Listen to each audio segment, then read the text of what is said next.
Welcome to LA Insight Studios, where we bring insight from LA. My name is Debbie Sheridan, and I will be your host today. Unfortunately, due to COVID-19, we are unable to host our live and in-person workshops, seminars, Q&As, acting intensives, and so forth. So we have decided to put together some insight for you right here on YouTube on this platform, and hope that you'll be able to take away something from it while we are safer at home.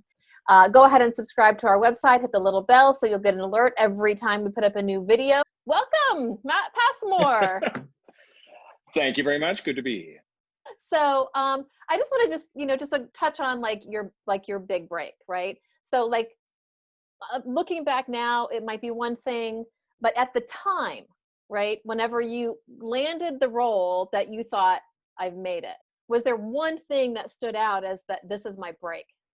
I wouldn't say there's been anything that's like, oh wow, I've hit some sort of massive peak, but the transition from Australia to the States was, I guess for a foreigner, or certainly for myself, was a huge transition. And it was from, I just finished a series in Australia and I sent a tape over for a Fox show to shoot this pilot. They flew me over to test in front of the network, the studio.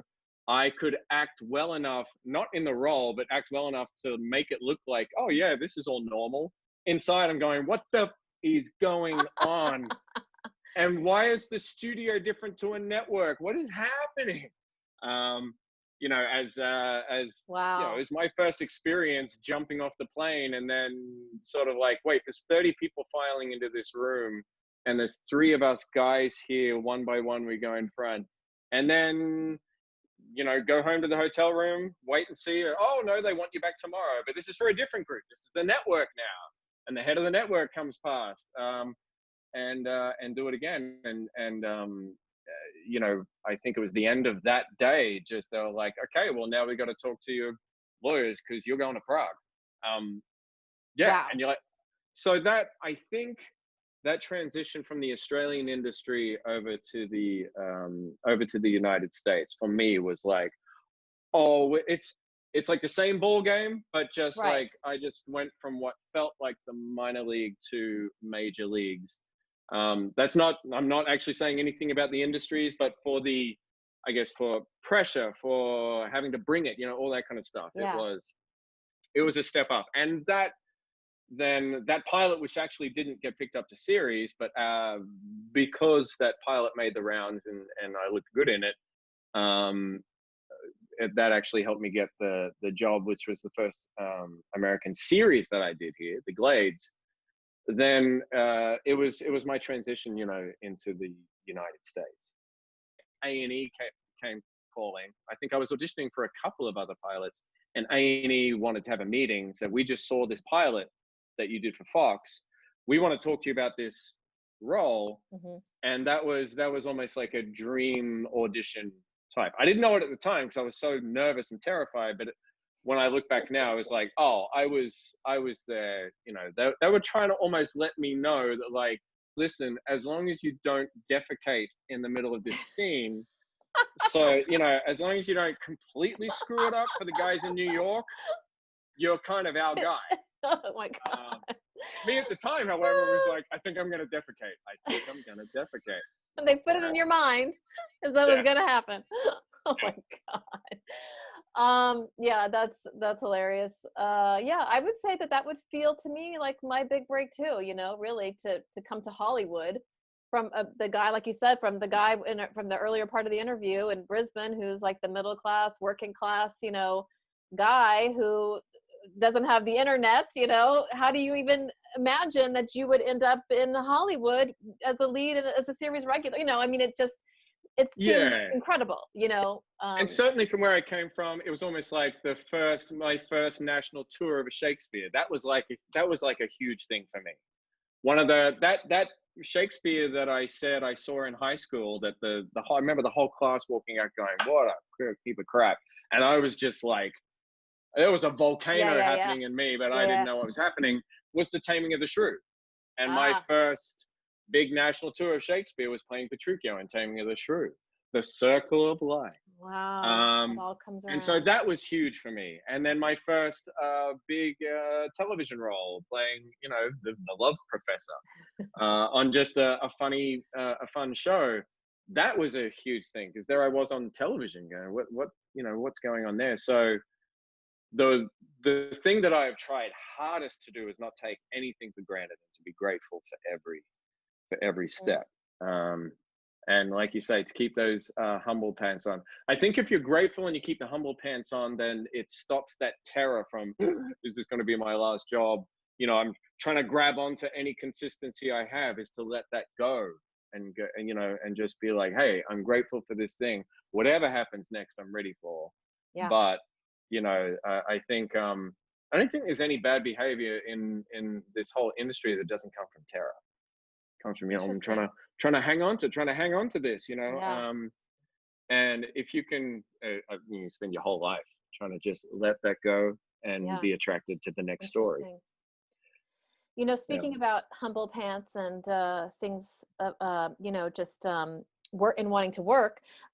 So we did a little film called Army of One that I was part of as well, that you did. And it's interesting because I read a book years ago called Making Movies, written by Sidney Lumet. And I wish I could remember exactly what he said, but he talked about like different reasons he directed different films, Right. and sometimes it was because it spoke to him, like he had to do the film, the passion for the film, and the vision for the film. Other times it was just like, I just needed the money. Yep. I just, Yep. I just needed the money, and I can't remember, there was another situation. It might've just been something like, I don't know, I wasn't doing anything else, and I wanted to work, and, there was Yep. something there, kind of thing, so you've done like huge blockbuster feature films, and then you get an offer to do like a little indie film, we're going to fly you out in coach to Alabama. You're going to be at a 3-star, like Airbnb. I'm just curious, like, what about that is appealing? No, What's wrong with Big Six? I'm just kidding. It's a great hotel chain. No, I'm just kidding. But I mean, it's just, I think it's fantastic that like you haven't like outgrown yourself, in the sense that it's like, oh, I'm too good for that, or no, I need better kinds of, like, it's like, it just seems like, what, I don't want to put words in your mouth. So in other words, like if somebody else comes to you with an indie film, or like a short, or something like it, or do you consider kind of everything that comes in the door, and what makes you do something or not do something? I consider everything that comes through the door, absolutely everything. To not do so would be to censor myself from something that might be fantastic. What I'm attracted to first and foremost is story. Okay. If it's a fun story. Now, there have definitely been jobs along the way that I'm like, I just need to work. And here we go into, I'm going to get real wanky right now. I'm going to get all new agey. Is the acting bug. It's a blessing and a curse. Now, the blessing of it is you get to do something you love. And as I said, I have been in the military. I've driven trucks. I've driven bulldozers. I've dug ditches. I've managed a video shop. So many different jobs that keeps me grateful for, being able to survive as an actor is a gift. And that's fantastic, because there is some kind of creative juice thing. I'm not going to talk too much about my juices, don't worry. But appreciate it. There's something about the creative process and everything that feeds something in me. Right. And it's not so much something that, I really want to do that. And that's okay, but I can take it or leave it. This is the con part. It's something that I've got to do. It's something that kind of needs to be fed in me, some kind of creative outlet. That some jobs will absolutely be, there will be such an awesome creative process. Another job will be, feel like a piece of cardboard and stand there and get your paycheck at the end. But if that is, this is just personally, just for myself, if that creative bug is not fed, then it starts to eat me. And Mm. that's something that I definitely know. It hasn't stopped me from doing other jobs. It's just that, just recently I started going back to, there's an acting teacher, you know, with very highly successful students or whatever, but she has a 12-step program for acting, and I'm just drawn to that. And I can get as much excitement and just creatively on fire for a scene in her class as I can get for, a great project where I'm being Wow. paid a lot of money, being put up in a very nice hotel. And that's something I know about myself, and it's something that I know I also have to take care of. Otherwise, that if that's starting to eat me out a little bit, then that can lead to more of a frustrated Matt. Then Yeah. and I can't rely on the next job coming along for that. I heard a great thing from Robert Downey Jr. where he's like, I hit that point in my life when I stopped looking for happiness in the next big role I could get. That has to come from something deeper and something more meaningful in this life. However, it's a cog in the thing. It's the reason I'm not an accountant. It's Right. the reason I'm not a plumber. Like, quite honestly, I can work with my hands. I got a lot of, working class experience. Plumbers make awesome money. There is always work. You can make an amazing life as a plumber. It'd kill me, you know.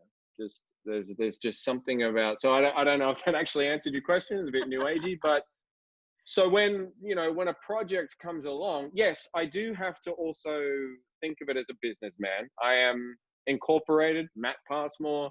I am my own business. I can't just rely on other people to take care of that. I got to rely on my health. I got to take care of my health, take care of my fitness, take care of my voice, my body, all those kind of things. This is a business. Um, Yeah. and to not look at it that way is just to be naive. But also, represent the great thing about representation, manager and agent, is you can try and craft your career as much as you can. And there have been a couple of times in my life where I've gone, well, what about this, guys? And then be like, that could be detrimental for your career. Okay, I'll take that on board. But at the end of the day, I'm the CEO of Matt Passmore Incorporated, so I got to make that decision. Or there's some other projects where I'm like, guys, I really like this. I just really like it. Yeah, but it's $250 a day. Don't care. Yeah. Don't care. I'd rather do this than be sitting at home hoping that the phone rings, or Mhm. um, so first and foremost, my first love, the reason I got into this in the first place, was because as a kid, I either read or saw or heard amazing stories. And there was something in me that yearned to be a part of that sort of shamanistic, I want to tell stories. Yeah. One of the most breakthrough moments in my life was the moment that I did something on stage and everyone laughed. And then one of the most incredible moments of my life was then when I was doing something on stage and I heard the audience crying.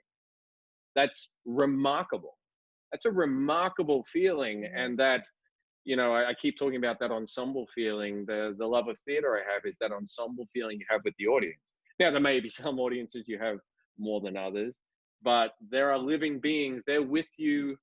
They are going on this journey with you. Musicians, a lot of live performers talk about that. And there's something about going through something on stage and an audience is right there with you, laughing with you, crying with you. It's not even about this at the end. It's almost like it's curtains coming down and we just shared something, didn't we? Yeah. That to me is the shaman aspect of telling a story. And it's that feeling that I've always just tried to gravitate to as a kid. I think the film, The Mission with Robert De Niro and Jeremy, was the first movie that just cut me to the core. I remember bawling. Remember up until that point, I liked movies because they were fun or they made me laugh or they were action. Yeah, I was like, this one just went, and there was something in me that went, oh, I want to do that. Yeah. Yeah. Well, so basically that just leads me into sort of my last question and I can let you go. So during this time of COVID-19, right, whenever we're not getting a lot of auditions, not a lot of Hmm. work going on? It's a two-part question. So what kinds of things, are you doing, and what kinds of things do you think that you could suggest for others to do during this time? I think this is only for myself personally. The number one thing that I have to do every day while the pandemic is on is to let it go. There is nothing I can control that's going on in this whole scenario. So me chafing at the bit, or or trying to wrangle things, whatever that might be in my life, there's almost a kind of surrender in that. Now, that doesn't mean that I just keel over and not doing it, but certainly that the mental part of me that's like, come on, I want to tell my next story, is like, you know what? It's almost that, the whole world is learning what it is to live one day at a time. So if I can live this day, then I'm just present in this day, grateful for this day, doing what I can in this day, and thinking about others, especially when I get so wrapped up in, what's going to happen? What's going to happen? I don't know. I'm not in control. How are you doing? Then it's the other things that I've been doing is reading. I've ripped through so many books that, I guess before COVID, I had gone through a bit of a dry reading spell. I think for actors that are truly aspiring, or even actors that are on their way, what a great time to go back and rehash some books. I went back to The Power of an Actor a little while ago, just started piecing through. And even when I was talking about doing something like this for you, I said, oh, I've got that Michael Chekhov book. Maybe go back and, oh, that's right, how the start and end of a scene. Things that can sort of spark creatively in me. And then i I enjoy a lot of series television and films. Someone tells me about a great series, I want to check it out. And then why do I find this series great? I'm looking at the um I can sit back as an audience first and really admire a great story told. And then I'm looking at what the camera's doing. And then I'm looking at what the actors are doing. And I'm looking at what, oh, wow, there's, you know, this film, especially sound, has become such a, they've weaponized this to get me to, you know, to draw me in. Um, those kind of things, and just being able to accept where I am in this day, that's how I've been getting through COVID. I don't know what the industry is going to look like. I don't know when I'm going to set foot on set again, so that sort of stuff I let go. But I got to be ready, and I want to be ready for when those doors open up. That means I'm exercising every day, I'm trying to eat healthy. um, I remember coming out of acting school, and you get various speakers, and one of those speakers came in and says, "Stay fit, healthy, your business, all that kind of stuff." And I remember a couple of actors getting threatened by that and saying, "Oh, that's like saying you just want everyone to look good, and the guys have to be ripped, and the girls have to be." It's like that's not what I think these actors were saying at all. An actor is an athlete of sorts. You want to be able to do whatever you can be capable of for a role that might come along. And a great way to do that is to keep yourself limber and fit. Obsess about the great things, about not just about your weight and your waist size, is about your strength and voice and diaphragm, and almost like it also builds like a self-confidence. So when those doors open up, you're ready to just get in there. And the last thing you want to be thinking about when you're walking into a casting room, you want to be taking in the space, you want to be taking in, the casting person, the reader, the person who's become, in a few seconds, is going to become the most important person in your life to be, listening to and doing scene work with. You don't want to be thinking, I really hate the way I look at the moment. You don't want to be feeling that kind of self, which again is in that self bubble. I don't like the way I look. I don't want to, all those kind of self-indulgent type things. If you're hiking with the dog, and if you are getting out and doing those kind of things now, you feel great when you're walking in that room. Then those are things that you can actually do something about today during COVID. Yeah. Can be eating well and exercising. Right. thereby getting endorphins, thereby changing your mood, thereby getting ready for when, things open. Well, that's the world according to Matt. It is amazing. This has been amazing. Like, you have just given, I think, the viewers so much to think about and to, really consider when they're moving forward with their careers. Like, incredible advice. And I cannot thank you enough for your time and your insight and your willingness to just like jump on and do this with me at the last minute. I'm really very, very grateful. Thank you so much. Thank you, Debbie. This has been fun. You're very good at what you do. You should do casting. Yeah, so in other words, you should stop this interview stuff. No, not at all. You're very good. You. No, I mean, my second interview of my life, Matt Passmore. So, what can I say? I do what I can do. I do the best I can do. Anyway, thank you so much. And oh boy, there we are. There we have it. The morning version of Matt Passmore, ladies and gentlemen. Can you? Yeah, it did pop up. It did. Did I drop out? Oh my! Because the whole screen just went to Natalia Sigliotti is calling you. Thing, and I was like, wait, did you go away? And I came back in your closing credits. Yeah. So yeah, you did. You are there, and maybe we'll just cut right there. No.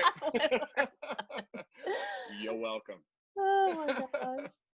That's going to do it for today. Thank you so much. Matt Passmore, you were incredible. We so appreciate your time and your insight. It just means everything to us. Guys, if you haven't already done so, subscribe below, hit the bell, hit the likes, post a comment. We'd love to hear your feedback. We'd love to know what you like, what you want to see more of, any questions you might have. So don't be shy. We want to get to know you. In the meantime, you guys, we'll see you later. Come back, check us out next week.